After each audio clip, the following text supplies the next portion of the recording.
Question number 24 हमारे पास question में दिया गया है एक पासा 2 बार फेंका जाता है और हमने पहले ही दिन क्वेश्चन में बताया था कि जब एक पासा कोई 2 बार फेंका जाता है तो कुल संभावना कितनी होती है 36 होती है, जो कि तुम्हारे सामने लिखी हुई है। कुल संभावनाएं ये होती हैं। इसमें अगर किसी को कंफ्यूजन हो तो वो हमसे पूछ सकता है। अब क्वेश्चन में आगे पूछा क्या गया है, क्वेश्चन में पूछा गया कि पहले नंबर में 5 किसी भी बार में नहीं आएगा। पहले नंबर में पूछा गया तुमसे कि 5 किसी भी बार नहीं आएगा, जो 5 है वो किसी एक बार भी नहीं आएगा। तो देखो बेटा ऐसे कितने सारे इसमें नंबर हैं जिनमें 5 एक बार भी नहीं आया है। देखो यहाँ पर 5 आया है क्या? नहीं। यहाँ पर ऐसे कहाँ देखो, ऐसे काउंट कर लो। जहाँ नहीं आया है वही उसी को हम काउंट कर रहे हैं। 1 2 3 4 इसमें आया है, छोड़ दो। 5 मतलब हर लाइन में 5 होंगे। 6 7 8 9 10 11 12 13 14 15 16 17 18 19 20 इस लाइन को नहीं काउंट कर सकते कि इसमें सब में 5 आया है। 21 22 23 24 25 कुल कितने? 25। क्योंकि फार्मूला क्या होता है हमारे पास प्रायिकता का, पहले प्रायिकता का फार्मूला लिख देते हैं। प्रायिकता का जो फार्मूला होता है वो होता है अनुकूल परिणाम अवटे में कुल परिणाम।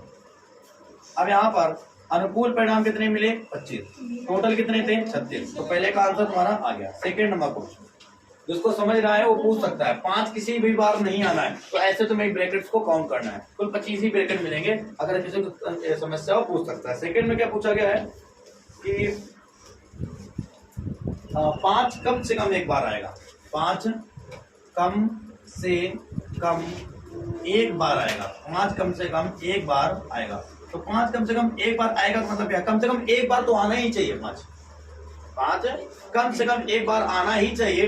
2 बार आ जाए तो चल जाएगा, 2 बार भी आ जाए। तुमसे नहीं कभी कभी कहा जाता है कि कम से कम, तुम किसी को कहोगी कम से कम हमें 10 रुपए चाहिए, अभी मेला आ रहे हैं, घर में पैसा कम से कम 50 रुपए चाहिए। इसका मतलब क्या है? तुम कम से कम 50 तो रुपए मिलेगी तुम्हें, चाहिए 50 से ज्यादा भी मिल जाए तब भी चलेगा, मतलब 50 से कम नहीं लोगे। तो उसने बोला है कि 5 कम से कम एक बार आए, इसका मतलब एक बार 5 आए वो भी काउंट करेंगे और 2 बार 5 आ जाए तब भी काउंट कर सकते हैं, क्योंकि हमें कोई टेंशन नहीं। देखो कौन कौन से होंगे? 1 2 3 4।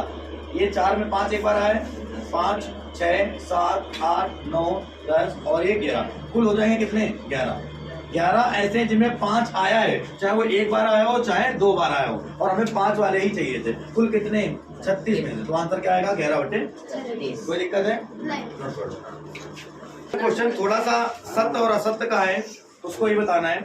क्वेश्चन में कहा निम्नलिखित में से कौन से तर्क सत्य हैं और कौन से तर्क असत्य हैं, सकारण उत्तर दीजिए, मतलब कारण सहित उत्तर दीजिए। कारण ही बताना है। पहला क्वेश्चन है यदि 2 सिक्कों को एक साथ उछाला जाता है तो इसके 3 संभावित परिणाम 2 चित्त 2 पट या प्रत्येक एक बार हैं, अतः इनमें से प्रत्येक परिणाम की प्रायिकता 1/3 है। कह रहे हैं कि 2 सिक्कों को जब एक साथ उछाला जाता है तो उसमें कुल संभावना 3 होती है। क्या ये सही कह रहा है? बिल्कुल गलत कह रहा है। तो कह रहा है कि कारण बताओ फिर तो करना। क्योंकि हम जानते हैं जब 2 सिक्के उछाले जाते हैं, 2 सिक्कों को उछालने पर 2 सिक्के जब उछाले जाते हैं तो या तो दोनों पर हेड आता है, या तो पहले पर हेड आए दूसरे पर टेल है, या तो पहले पर टेल है दूसरे पर हेड है, या तो दोनों पर टेल है। कुल परिणाम जो होते हैं यहाँ पे, कुल संभावना जो होती है वो 4 होती है, ना कि 3 होती है। कुल संभावना जो होती है वो 4 होती है। क्या होती है? 4 होती है। और उसने बोला है कि 3 होती है। उसने बोला कि इनमें से प्रत्येक का जो आंसर आता है वो 1/3 है। तो इसका मतलब वो असत्य कह रहा है। पहला नंबर को जो आंसर होगा वो क्या होगा? असत्य होगा। बिल्कुल संभावना 4 होती है, वो 3 कह रहा था। तो उसमें सेकेंड क्या बोल रहा है? सेकेंड नंबर में बोल रहा है तुमसे यदि एक पासे को फेंका जाता है तो इसके 2 संभावित परिणाम एक विषम संख्या या एक सम संख्या है, अतः एक विषम संख्या ज्ञात करने की प्रायिकता 1/2 है। तो उसने बोला एक पासे को फेंका जाता है तो इसके 2 संभावित परिणाम। अब देखो बेटा, एक पासे को फेंका जाता है, तो पासे को फेंकने पर अगर एक पासा फेंकेंगे तो क्या क्या आ सकता है? 1 आ सकता है, 2 आ सकता है, 3 आ सकता है, 4 आ सकता है, 5 या फिर इन 6 नंबर में से कोई भी नंबर आ सकता है जब हम एक पासे को फेंकते हैं। उसने बोला सम का परिणाम, सम संख्याएं। सम संख्या बताओ कौन कौन सी होती है?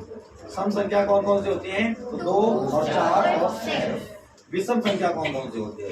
विषम संख्या होती है बेटा 1 और 3 और 5। बताओ दोनों की प्रायिकता क्या होगी? चाहे सम की निकाले चाहे विषम की निकाले, प्रायिकता चाहे सम की निकालो या फिर चाहे विषम की निकालो, दोनों की प्रायिकता एक ही आएगी, क्योंकि सम में भी 3 नंबर है और विषम में भी 3 नंबर। कुल कितने से लिए गए? 3 नंबर। कुल कितने? 6 से। तो 3 एकम 3, 3 दूना 6, मतलब 1/2। तो तुम्हारा आंसर इसका मतलब ये सत्य है, क्योंकि इसमें बोला गया है कि 1/2 आंसर आएगा, बिल्कुल आएगा। तो ये आंसर तुम्हारा क्या है? सत्य है। ये सत्य और सत्य।